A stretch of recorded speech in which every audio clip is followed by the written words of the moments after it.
All right. So today I happen to have somebody that I've looked up to in the last 4 years. When I first started with the maces and the clubs, I really had no direction and really had no proper instruction, other than this man's Instagram. He showed me exactly what it was to and how to swing the clubs and the maces properly without damaging my shoulders and elbows. I'm gonna let him talk a little bit more about himself, what he's about, and we'll get into some pretty fun topics today. Floor is yours. All right. A little background. I was a chiropractor. Well, I still am chiropractor for a number of years. I sold my practice some years ago, and I teach anatomy and physiology full time now at a college, and which I love. I love teaching. As far as my exercise journey, I started in bodybuilding, like a lot of people in my kind of generation, looking up to people like Arnold and these types of guys, Sylvester Stallone. And I did that for many years. And then I eventually got into Olympic weightlifting. Funny enough, I got into it through CrossFit. And I was never a CrossFitter, but I did go to a CrossFit gym. I eventually coached at CrossFit gyms. They're specifically their Olympic weightlifting stuff once I got into that. And so I decided, it's funny because I decided, and I was kind of older at the time, to start competing in powerlifting and Olympic lifting, but I got these certifications and I wanted to coach these things. So I said, the best thing I could do is get some experience and compete.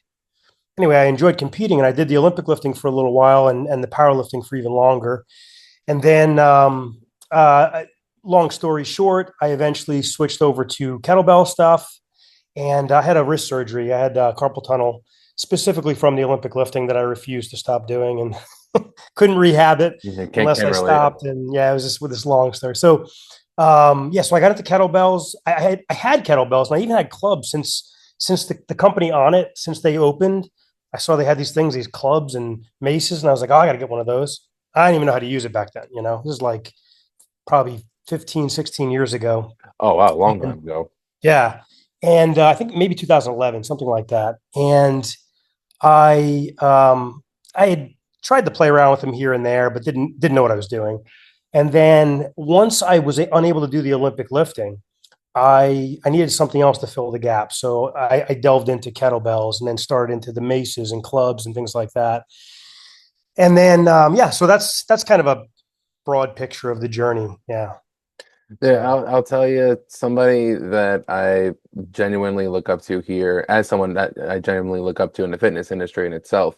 You're pretty much exactly the style that I've been looking to train for as long as I can, for as long as I can, just because I have been dealing with my own fair share of injury just from neglect of over the years of being a young, dumb athlete, time in the military, and then all that stuff as well. So body took a little bit of a beating, but I also never want to stop moving, and I also never want to stop getting stronger as well.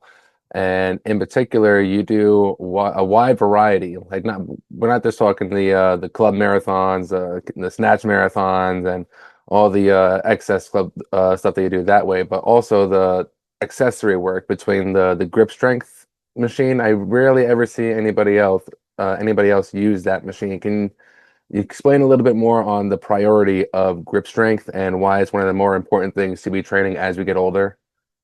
yeah, absolutely. So when you look at studies, and I think grip strength is probably the number one thing that you look at in research that is an indicator for health, wellness, and longevity. And I think the reason they use that is because it's easy to test. So there are other key factors like core strength, very, very important, things like that. I would say core strength and grip strength are probably the two most important things Mm. because it plays into functionality, right? Of course, you need healthy back and all that type of stuff as well. But the grip strength stuff, it's functional, in my opinion, for every athletic avenue. I mean, anything you do athletic, like if you, what's really interesting is you like baseball players. You're like, oh yeah, they're fit. They crush those grippers, these guys, like you would not believe, you know. And it's grip strength. Now they might have not built it. They might do some grip work, but they built it doing, hitting and thousands and hundreds of thousands of balls, and all the other training that they do. But that being said, it's something that crosses over to all sports and all strength. I don't even want to say athletics because it's all strength training in any way, shape, or form. Even if you're not a strength athlete, it doesn't matter. Right. So I've always been into grip. I think so. I got it from so my dad was a contractor, and he was a little guy, 5'4", built like a gorilla, and forearms, like forearms of steel, And even when I was a kid, I went to karate classes. This guy, Jim Powers, this is kind of dating myself. He passed away many years ago, but this guy was like, he used to bend nails and do like one finger handstands, crazy stuff. And he actually had that grip machine that you're mentioning. He had that. And I was a big Bruce Lee fan as a kid, and Bruce Lee had one of those in the pictures you see. And I actually had a guy make it for me years ago. So I somehow located a guy. I think he was in like Kentucky or Kansas or something. I can't remember. It's literally about 18 years ago or something like that. And I was looking for one of these machines, and they were hard to find at the time. And he was able to a custom make one. It's like solid steel, make it through the apocalypse type stuff. So As it so should be. yeah, so from my dad having such a strong grip, you kind of look up to that, and so I always trained grip.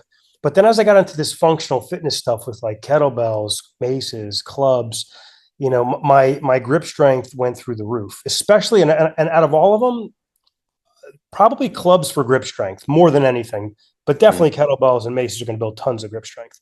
But clubs just have something where they hit just every single muscle in the forearm, hand muscles. I mean, just unbelievable. So I'm not sure if that's answering your question, but yeah, I've been gathering grip strength tools over the years. Like I said, that gripper machine, Yeah. the plate load, I've had that probably about 18 years now, and yeah, I just like that stuff. So whenever I see something new for grip, I look at it and see what, is that something that can help, and then I was recently, probably in the last year or so, I was watching some arm wrestling stuff, and I saw these guys do some of these maneuvers, and I was like, yeah, little flip with a 32 kilogram kettlebell. I could do that. And the first time I went to do it, and I got strong grip, right?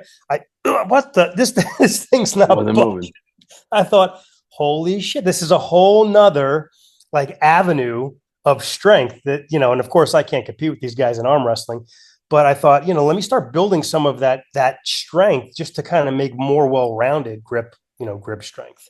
So anyway, it's an interesting journey. Hopefully that answers your question. If not, let me know. No, you did because overall one of the main things that I've been preaching over the last, in particular, 3 years, really ever since I started taking clubs and maces, the most serious, uh, is that the priority of training grip, not just like for obviously for age reasons, because you don't want to lose your grip as you get older. You still want to be able to pull yourself up if God forbid you fall. You want to grab the counter and pull yourself up from the ground, or you want to be able to carry the groceries in from something as simple as that from the car to the door.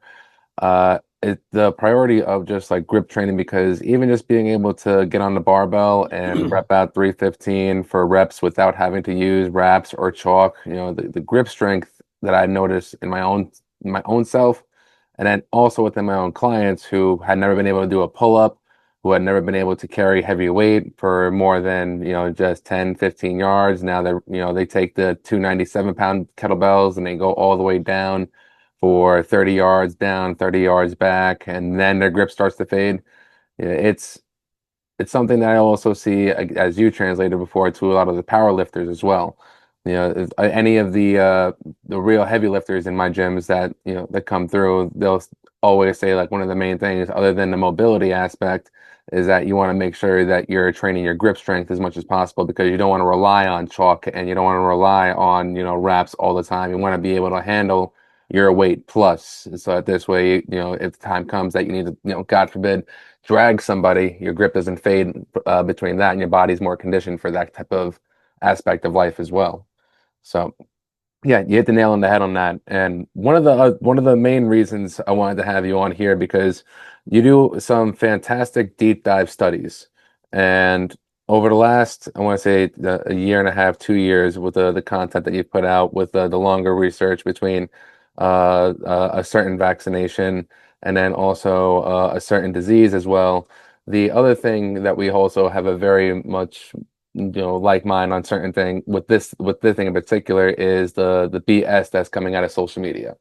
The constant Gary Breckas, the people, the Paul selling nutsack is what I call him. Is these type of individuals who are constantly brainwashing people. You're one of the more credible people that I actually, I really do respect on social media. So I wanted to make sure that I had you on here just so that people can hear from an actual experts and someone who does the deepest research to show why majority of the things that they are talking about, because there is a certain line of truth to what they're saying, but that's where they get you. They draw in a little bit of a fact, and then like 95% of everything else is just then all of their own opinion and bullshit. So I wanted to leave you with the floor a little bit of more of like why, certain individuals like Gary Brecka and everybody else should be a little bit more on they should be skeptical before listening to them. Yeah, man, this is a topic I've talked to a couple of people about, or a bunch of people about before, and it's frustrating because, like you said, they take a bit of science and then go off the rails, with everything else. And Breck is probably one of the best at doing that. Quite the salesman, I'll give him credit for that. But as far as his information, it's absolutely horrendous. You know what they say. So, like I'll give you an example. He promotes perfect aminos. I've been using perfect aminos since before the company was developed because it used to be master amino patterns. A different company still exists who created the amino acid product. It's basically essential amino acids. I just do it because I can't get enough protein in my diet. I don't eat that much. But that being said, like he promotes that, and someone said, "Well, he promotes that, and you like those." And I've been using it long before he ever promoted it. Like I said, before the company existed, and a broken clock is right twice a day. You know what I'm saying? So like that's kind of how it's like he stumbles upon things that are Yeah, good and then kind of runs with it. But then he tries to explain science and like a video I did once. He talked about Hashimoto's thyroiditis. He was completely off on it. Like his physiology, he doesn't understand physiology. And this isn't about like I really don't like to talk bad about people, but I have I'm trying to find this balance where because I was going to do lots of videos on lots of these people and just break down all the stuff they're saying. Like I teach anatomy and physiology, and my right. two strongest areas are endocrinology and immunology. So because I've done tons of research in those areas. But that being said, um, I always take it from a physiological. Well, I guess nutrition too, because I have my degree, my master's is in nutrition. But I always take it from that physiological perspective. Like, hey, does this make sense? And this is what I teach my students as well. And so whether it's him or, and again, I'm going to try not to name any names because I have a bunch of them in my head, but you named a couple of them. I But understand it, but it they also make comes to a these. point. These people are are so easy to make these people understand that. No, let me rephrase what I'm just about to say.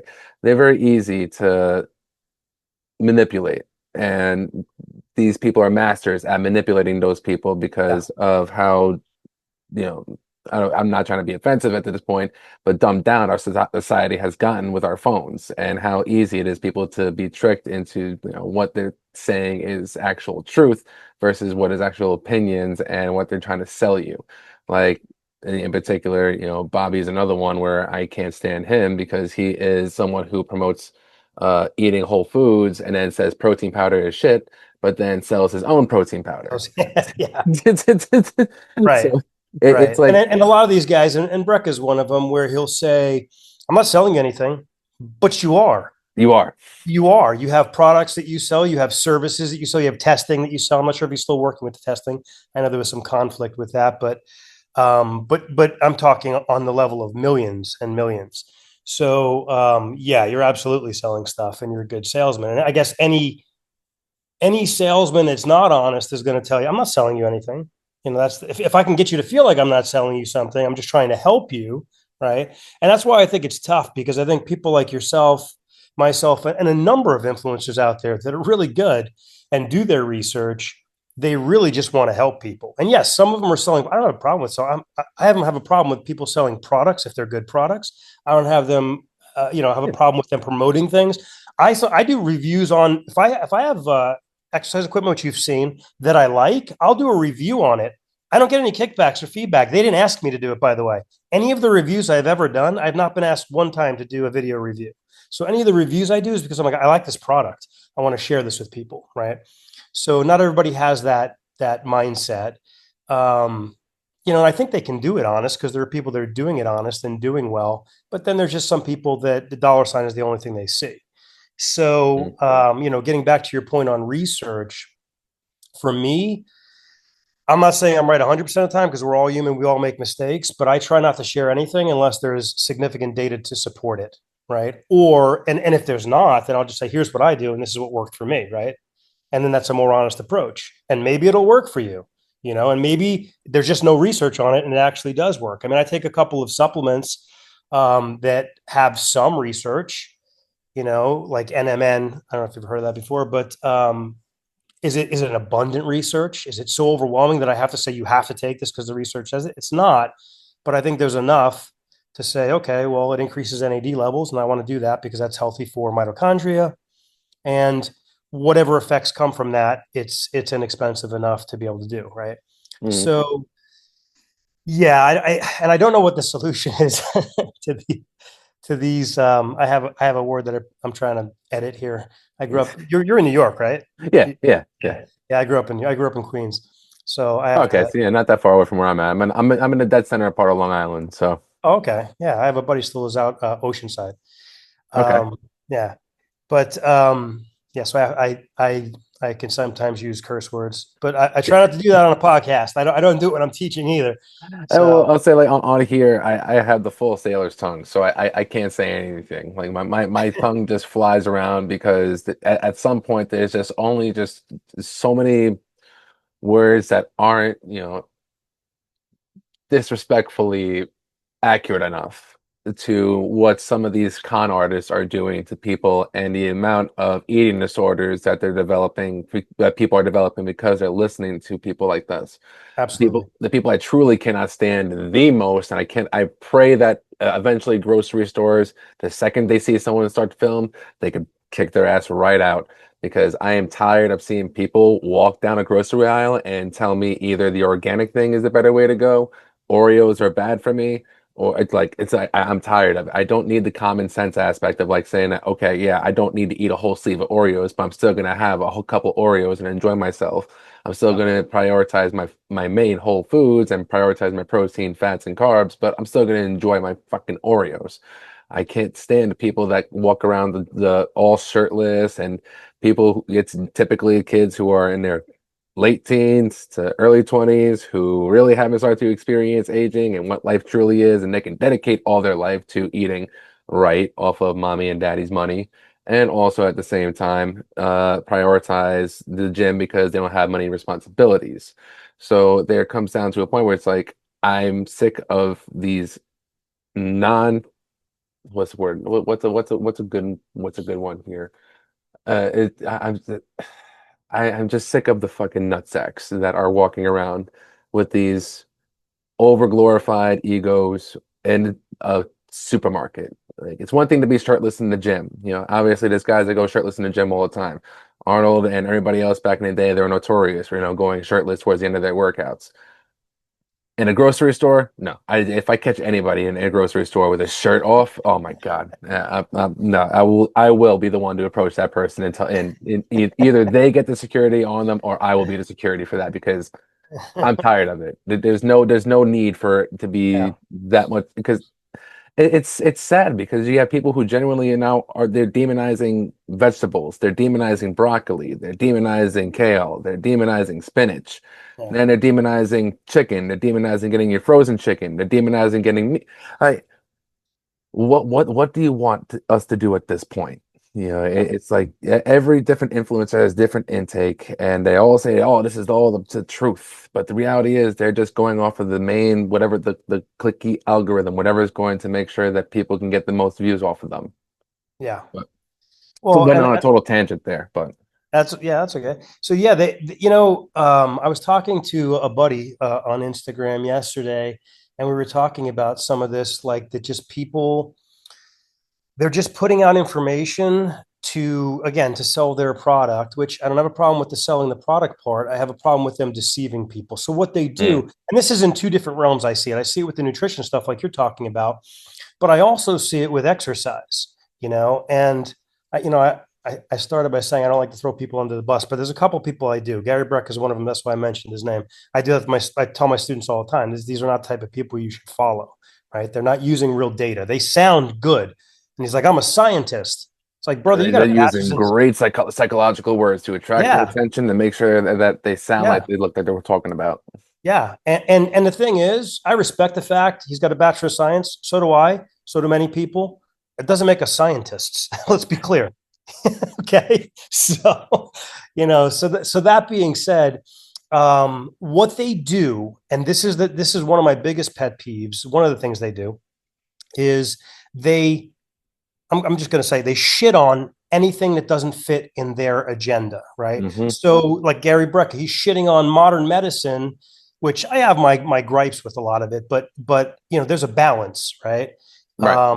But he shits on that and talks about Hashimoto's thyroiditis and how you could fix it naturally. No, it's an autoimmune disease. Don't teach people that. Don't tell people that, because now they spend 6 months to a year doing what you said, not getting it fixed as their thyroid starts to be destroyed, because it's your body. That's what an autoimmune disease is. It's your body attacking those cells. So as their thyroid's being destroyed, they're not getting medical treatment or any kind of good health care treatment, any way you want to look at it, you know. And I have a good medical doctor. I have a good naturopath. You know what I'm saying? I'm into a whole variety of things, but science is science when it's real science. And we know about Hashimoto's thyroiditis, right? So we don't want to deceive people like that. Another thing is like, what's his name? Mike Israetel. This talk about an egomaniac narcissist. Holy shit. Yeah. Yeah. Yeah. I would love to That's have an a conversation. understatement. That's a Yeah, I would love to compliment. have a conversation with that guy one on one. But he, and I don't know if this is part of his shtick. I think it's who he is, but he shits on things like kettlebells. I've seen multiple videos where he's done that, and it's like, well, brother, just because you can't do it doesn't mean it's not good, right? And Yeah. maybe what their goal is to not look like a big bloated sack. I'll stop there, but but you know what I'm saying? Like maybe that's not Yeah. our goal. You know what I mean? Like, and the guy's, I don't know how many cycles of steroids this guy, different steroids he's using, but he's using a lot of stuff. Uh-huh. And listen, if that's your choice, that's your choice. It's not my thing. I don't do that. Never have. But again, you're shitting on other people's stuff. I mean, you look at someone like Denis Vasilev. I don't know if you follow some of the kettlebell sport guys, but the stuff that guy can do, and there's other guys that are as impressive. It's unbelievable. It's unbelievable. And these are the guys. Even I don't know if you know Gaston, the mace guy from Yeah. Spain.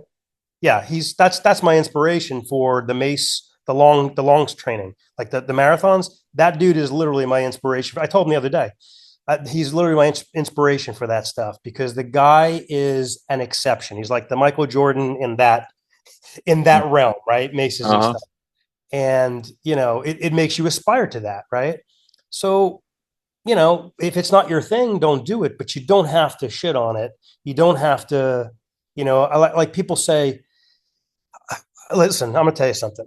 I only run if I'm being chased. Okay, that's just me, right? I used to be a sprinter when I was younger, but I don't like running unless it's very short distances. There has to be a Yeah, ball being thrown at me if I'm yeah, going to be running. If I'm yeah, totally on that same boat. yeah. Like a mountain lion, maybe, yeah, whatever it is. But now that's okay. I don't have a problem. I have a good buddy that likes running. I have a buddy on Instagram that runs. He's a kettlebell guy, and No, my if girlfriend loves running is your running. thing, then run. If swimming, I actually like swimming. I'm built the inverse, like the negative reciprocal of Michael Phelps. I'm the opposite. Like, as that guy can glide, I can sink as well as he can glide. You know what I mean? It's, But I like swimming, and I'll do a little bit of swimming, for some cardiovascular exercise. But if you're a swimmer, swim. If you're a runner, run. If you're a weightlifter, lift weights. I think everybody should lift weights to some degree, just based on bone absolutely. density, longevity, the grip strength, the core strength type stuff. I think Hmm. that's an essential component. But again, I don't have a problem with the different training modalities, training styles. Like, we have to respect that. And it's funny because I've gone through a number of different phases where I went through Olympic weightlifting, and I have 4 certifications for Olympic weightlifting, and I was so into that. Probably my all-time favorite thing ever, actually.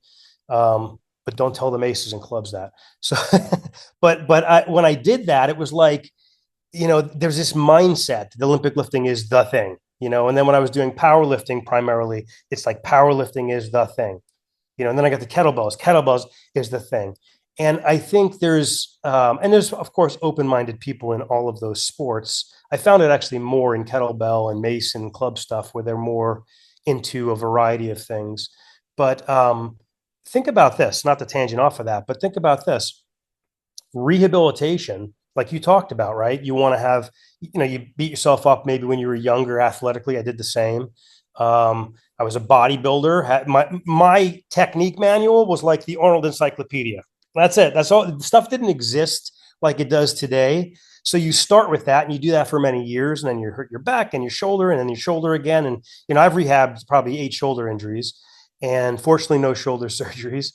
I had a really bad one about 3 years ago, and so it's one of those things where, and for me, I think coming out of that, I almost hate to say it, that meathead mentality of like, yeah, more is better.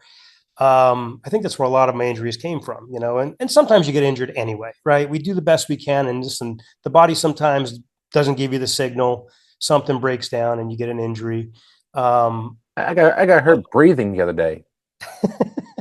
There was some bullshit. I was this is not that I'm not the other day, it was like a couple weeks ago. I'm looking down, I took a deep breath, and then the left part of my fucking lat went like tight, and then it tightened up for like a week and a half. It was like a stabbing pain. I had never injured myself with a mace or a club or anything like that, and or kettlebell dropping on my foot from kettlebell juggling. No, never anything with the reckless shit or a landmine landing on me the wrong way. No, never. No, I got hurt breathing. So, Right. like, Well, and that's the thing, and so when you look at, and even if you look at Olympic weightlifting, powerlifting, and then of course the stuff with kettlebells and maces and clubs, the injury rate is so infinitesimal. It is so low compared to any other strength type training or sport. It's unbelievable. Even Olympic weightlifting, which is really tough on the body, and powerlifting, which is fairly tough as well on the body, the injury absolutely. rates are much lower. But when you look at this with maces and clubs specifically, and I would throw kettlebells in there. Kettlebells, I think, are probably my favorite fitness tool for overall fitness. But maces and clubs, excellent for rehab. My shoulders, elbows, and wrists have probably never been healthier because coming out of Mm. bodybuilding and benching with my elbows up, because I didn't know that that's not the bodybuilder magazines told me do this. It's better for your chest. Meanwhile, I'm getting AC joint syndromes and Hmm. separation and all sorts of stuff going on. Actually, it was more impingement, but you get all those different things, and I've been using maces and clubs now for years, and it is by far.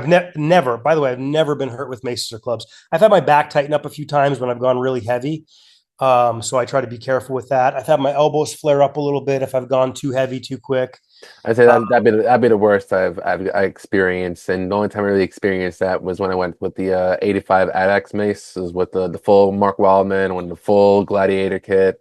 Well, I'm sorry, the full Mastodon kit, fully maxed out. I was totally not expecting it to that, and also when I swung when I did one shield cast of the 109, only just one shield cast, and that's one's enough, man. one was enough. One was definitely enough, and I definitely felt Yeah, everything felt like fully strained within my elbow. So it's okay. That's good. I got one good rip out of that. yeah, yeah, yeah. I mean, that stuff is tough, and it's fun to push and test the limits. And a guy that I follow on Instagram here, a fitness guy, he posted something was funny, like the things that it's hardest to say, and he did a bunch of gym ones, and it was like, I don't have to PR every day, and I was like, hey man, I feel attacked. Because my brain is still like, I like to lift heavy. I think it's just because I really enjoy lifting heavy, and I, of course, over the years have been, and I'm still learning, like to temper that, like, but it's fun to push. You just need to know, where those limits are at and things like that. But I'll tell you, I've never got seriously injured with a mace, club, or kettlebell, and I have some heavy kettlebells too. Um, how I hurt my shoulder, and I'm telling you, this is probably the worst shoulder injury I've had. And I currently have a torn labrum, but it's functional. Talked to an orthopedic guy, and he's like, if it's not hurting you, keep doing what you're doing. So, but basically, here's how I did it. Stupidity. I almost don't even want to share this to the public. So I was doing pull-ups, and I'm pretty good with pull-ups, and I was doing tons of pull-ups. This is about 3.5 years ago, I think it was, and I'm doing pull-ups, chin-ups, all. And then I'm like, I see this video of this guy who's like probably some type of gymnast or has some kind of gymnast background, which I do not. And he's doing these like switching pull-ups. So I start doing switching pull-ups, and I was okay with that. Then he did some crazy shit where he did a pull-up and he flipped his whole body around, faced the other way, and did another pull-up. And somehow in my brain, right, like the caveman part, it was like, you could do that, And then the guy on this shoulder, right, was like, I don't think it's a good idea. And I was like, shut your mouth, No, I and I went to could. do it, and it just yanked my arm, caused a tear. I didn't know it was a tear at the time, but obviously it actually took a couple years to rehab. So Oh, like to fully oh, rehab. Yeah. So oh. it was I didn't need surgery, which is a blessing, but again, so you gotta have the balance, right? You want to Yeah, push a little bit because sometimes we want to push, so that we can get to that next level, but there's a point of diminishing returns, which it's only taken me many years to learn. I'm only just starting to really learn it now because it's like when you get around individuals like Tom DeJulie, who is also here on Long Island as well. He's over down in the Baldwin area, the owner of the Strength Factory. And to this day, still, like it's the hardest workouts I've ever done, even for my own self, is down over that way as well. Certain type of environment, a certain type of energy where it was like I was able to PR multiple times, and chances are next time I go down there, I'm probably gonna PR again. Especially with the kettlebells because he's got the heaviest kettlebells in the whole world over down that way. So I feel like that's going to be one aspect that like I'll be always trying to chase, but now in a lot more of a safer manner just because my body is like as I get, I'm not trying to say like I'm like old or like I'm not aging at all whatsoever, but it's just being 6'3" and with multiple injuries that I never got surgery for because I could never afford the surgery. I need to be very, very, very careful when it comes down to certain motions, especially around the knees with the partial tear in my ACL, partial tear in my LCL in my right knee, partial tear in my meniscus, partial tear in the LCL in my left knee along with multiple different times I tore ligaments in my ankles as well when I was in the cast for that. So my knees and my lower half of the body have always taken a major beating. So, but going out to places like that, it's always good to inflate the ego a little bit because especially when you get the 362-pound kettlebell and you're picking this fucking thing up and it's just your whole core and everything just tightens up. And then you're feeling great, and then you look over and then you see Tom start swinging it. It's just like, huh? It's like, Yeah. it's like, damn, there really is different levels of the strength because he's basically around the same age I am. I think he's 29 or just turned 29 recently. So, it's someone that I can chase alongside as well. Yeah. That's something I'm a big believer in it too, is that you want to have someone around your same age group and same everything to kind of chase life alongside with in the Yeah. fitness world because it shows that you guys can push each other from afar, but it also, it'll keep you guys going for the longest run too as well. I'm a big advocate for that because, just every major like not influencer, but every major, gym head athlete or gym head star that we have from an Arnold to a Ronnie Coleman, they had teams, they had individuals, they had people to compete against, they had people that kept them going. So I'm definitely, I'm appreciative of individuals like that because of being so close to me too as well. On social media, it's well, in particular, like our training style, the kettlebells, maces, clubs, Bulgarian bags it's not really all too common that I come across people that actually, know what I'm talking about or have this equipment in particular in their gym. So having someone like that that's also my age, but also does it 10 times heavier than I do is something good to strive alongside with, and someone good that I can strive alongside with and not have to worry about, my body being too, what's the word? Even though that it is compromised, I don't have to worry about it going too overboard because he'll always be looking over the shoulder saying, wait a minute, just hold on. Because he's also has experience of being the trainer too as well. So big advocate for that type of stuff. Well, even when I was coaching Olympic weightlifting athletes and powerlifting, it was like it's interesting because I wouldn't follow my own advice a lot of times.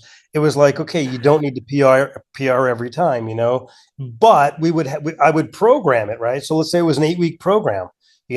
Like that last week of the program, you would go for maxes. You know what I mean? Mm. Or if it was a 6 week program, that last week of programming, you go for maxes. But again, you're doing it in a programming where you're gradually moving up to it. Then you do a deload week, which I'm terrible at doing. You need to do that too, and then Yeah. start out over your new whatever 6 to 8 week cycle of training. So yeah, I think that's the way to do it, is to have it embedded in there. But we get these, and I think this is all of us, male, female, everyone. We get this dopamine hit when we get that PR, and we're like, well, that felt easy. A day or two, I could go for another one. It's like, And no. it's just not the best approach to training. But back to what we were talking about before with maces and clubs, I think maces and clubs, and I'm going to lean a little more to clubs. I don't know if you have a preference, but as far Clubs. as I as definitely far have a as preference for clubs also. So I yeah, mean, as I far agree as with you. rehabilitation, clubs, in my opinion, for upper body, including core, I guess torso, core, and back, I think is probably the best. As Yeah, far as tools you could have, like I as agree. far as training modalities you can have. Maces, sure, they're going to strengthen back. They're going to strengthen, definitely going to build. And if you do maces gradually, they're going to build your joints as well. But I feel like clubs are much more diverse. There's so many more movements you can do with a club, and you can do lots with a mace, but there's more you can do with a club just based on the length and the kind of variety of movements you can do with it. And that's my experience with that. Yeah, it's So gravitational pull as well because doing like a single arm mill with a club versus doing a single arm mill with a mace are two totally different feels yeah, and are two totally different type of mechanics. Where with the mace, you're going to be using your lats and you're going to be using a lot more of your core and damn near total body versus the club where you're going to just use a little bit more of just your lats, your shoulders, and your arms. yeah, and the thing is, the great thing is they both work core a ton and they both work grip a ton. Yeah. And you could even vary your styles. Like when I do marathons, I mean, just this kind of my style that just developed just by doing it naturally. So when I do like the club mill marathons and stuff like that, I move with the weight, so I'm actually using my body weight to move the weight. Even when I do the mace and I do really long sets with the mace, I use my body weight to do that. If you want to work more core, which I've done, you can just stay stable and just boom, just swing that mace one or two handed and keep everything tight, with Hmm. very little movement, keeping the core tight. Of course, you have to keep the core tight either way, but It's more some people, emphasis on the core. and this goes back to what we talked about before. Some people are like, that's not how you do it. It's like, well, that is how I do it. And That's how if you my don't do body it that way, feels that's for it. okay. Yeah. I mean, if I want to work, I do so much stuff for core with other things that I'm not worried about staying stable to do like mace swings with it. Right. It's just not the style I use anymore. I've done it many times. I actually had a guy, this is years ago now, when I was posting a bunch of videos with maces, and the guy's like, oh, you're moving. That's because you can't do it without staying. So then I did another video with it still with like a 50-pound mace. And I was like, okay, there you go. Like it's just a preference of style. And Exactly. I think if we can respect that, the cool thing is if we can just respect that there's a variety of styles, which took me a time because when you learn methodologies, a lot of times you're like, that's the way to do it. Like I got stuck in that mindset with Olympic weightlifting. It's like, no, it's got to be this or this. Now, there are certain principles, right, that we don't break, Of these course. biomechanical principles. But outside of that, it's technique and style. And I always tell people, don't look at the high level Olympic weightlifters because they do a lot of stuff that's off textbook because they've gotten to the point where they can follow what their body says this works best for me, right? You learn the textbook, which is how I teach it to anybody, right? And then you can vary it, based on your own unique physiology, maybe limitations, maybe preferences. I always tell people you're doing a mace, top hand dives over opposite shoulder. That's how I teach it. That's textbook. Can you do it both ways? Absolutely. Should you start that way? In my opinion, no, because this opens the shoulder, this closes the shoulder. Hmm. So it's just more stable. And Yeah. if you were to do it, you can feel that. Once you're experienced in doing it, it doesn't matter. Like when I do heavy uh, two hand club mills, let's say I got my 50 pounder, and I'm doing two hand mills with it. I don't stop and switch hands. I could. I don't like to. So I just do it with I use my right hand on top. It's just how it goes. People go, is that better? I go, it's just the way it feels comfortable for me. You might feel better left on top. You may feel better switching both ways. So, and what's interesting is a lot of the stuff I learned was originally from like Scott Sonnen's videos with like the clubs. And he's the guy that brought clubs to this country pretty much. And club training. And it's kind of like, Pavel and Steve Cotter with like kettlebells. Yeah. He brought club bells. I think they were developed by. I think he was in part, in developing of club bells because I know him and TacFit are very close. Or I don't know if it's his company or he started or what. But that being said, with the clubs, it's like I've seen him do it both directions because I was looking for the one right way. You always look. I want the one best right way, and I'm like, wait, he used his right hand on top this way, and then he used his left hand on top the same direction. I'm like, okay, so you could do it either way, right? Mm. So, but again, he had been he was advanced, right? He had been doing it for years, and then put out these videos. So, anyway, yeah, Well, listen, it's points like that when I first start teaching people, I try to point out that it's not wrong if you go the other way, but also in the beginning, you want to try to build as much fluidity as possible. And the most fluid motion is when you're going over here, as you just said, opening the shoulder, not closing the shoulder. So what I truly hope that people do is that all athletes start picking up more clubs, more people of just all age groups from as young as, when you're able to start lifting weights from 12 to 10 years old all the way until if you're blessed to see 90 and above, keep swinging those clubs because it's one of the few tools that will also cater towards real life between not only just like the handle itself with stabilizing your wrist and grip strength, but also the shoulder mobility, keeping you with the concept of being able to reach above your head. It's a tool that will also keep you safe because if God forbid somebody else comes up behind you, well, guess what? Now you got the club handle. It's a fun Train, tool. I always say training for the zombie apocalypse, man. Exactly. But we're closing up on over here, brother man. Well, before we wrap everything up, I wanted to leave the floor open for you for if you're wanting to talk a little bit more about your page, where people can find you. And I definitely want to have you back on here again within the next like couple of weeks or so, or next month or so, just because I definitely enjoy the conversation that we have here. Today I have the unfortunate time crunch because Saturday being the only day, so now everybody's got everything planned up for me. So guess what? Yeah, it's the joys of summertime here on Long Island, and I'm sure you remember that part, living out over here. But the floor is yours, Tony. You can talk to people how they can find you if they want to ask anything as far as any type of questions regarding health, all that stuff too, where they can find you and all that stuff. Sounds good, man. Yeah, and I want to say one last thing is the great thing about, and I will say this for sure, with kettlebells, maces, and clubs, besides the rehab component and all the exercise advantages and core and grip strength is you can do these things into your later years. And I mean later years. There are people, I'm not going to name names, but I follow some really cool people that are older than me that are still doing this stuff and they're healthy. The So singer from the Grateful Dead, isn't he? I believe is not a singer.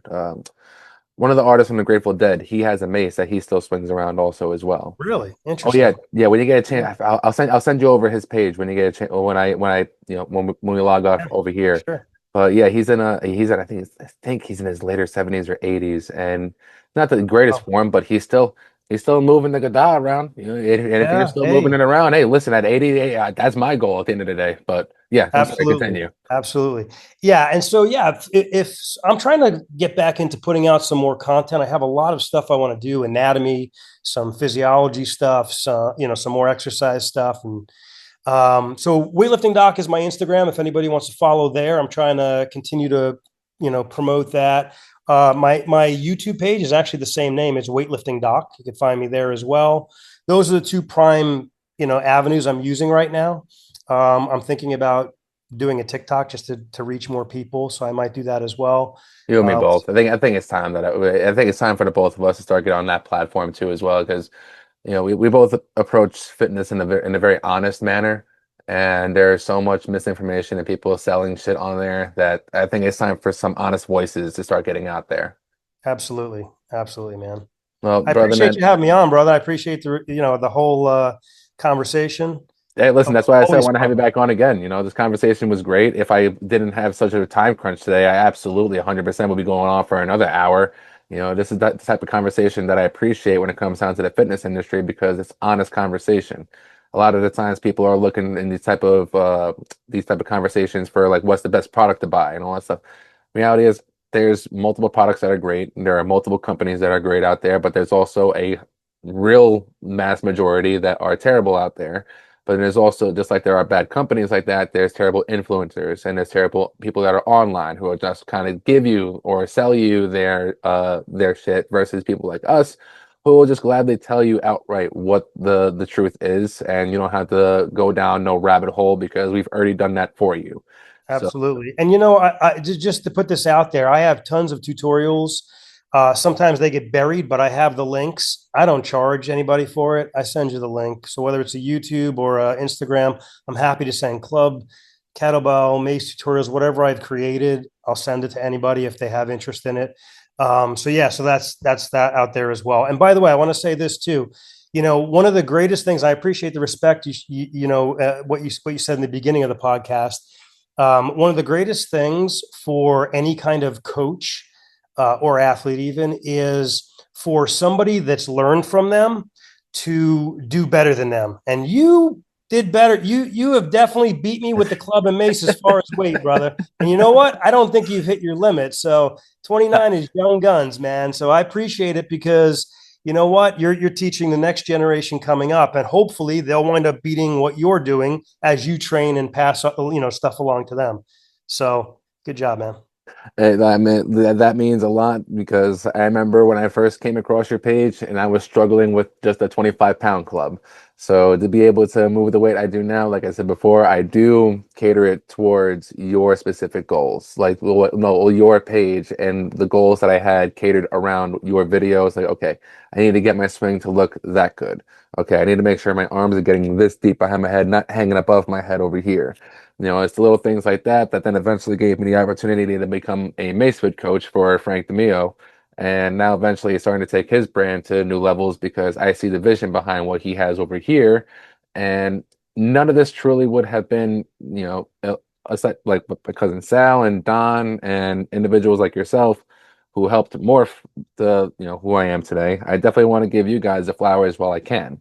So this is awesome. This was an awesome opportunity to give you some flowers, but also to give some more honest opinions and some truth as well with the fitness industry. And hopefully that people, when they do listen, that they go unfollow Gary Brecka and then they actually listen to people like us. So All with right. that Well, being thank you said, so brother much, man, man. I'll tag all your pages and I'll make sure that people go into the description to make sure they go follow your Instagram and then also go subscribe to your YouTube channel as well. And then we'll Appreciate be you, on bro. Spotify as well. So the people will be tuning in. Appreciate you, brother man. Take care, brother.